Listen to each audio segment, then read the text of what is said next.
When vaccine efficacy was declared at 95%, relieved governments gave the green light.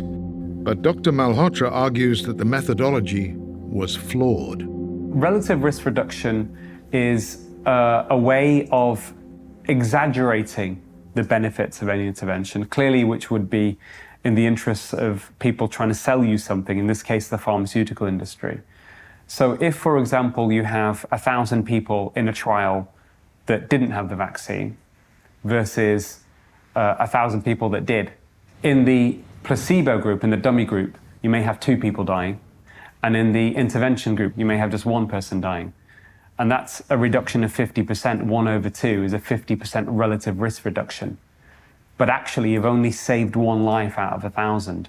So the absolute risk reduction is only 1 in 1,000. It's a big difference. The guidance has been for many years that we must always use absolute risk reduction in conversations with patients, not just relative risk reduction alone.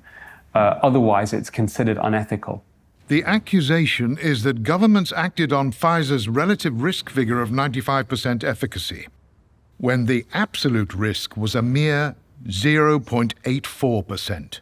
In other words, you'd have to vaccinate 119 people to prevent just 1 from catching COVID.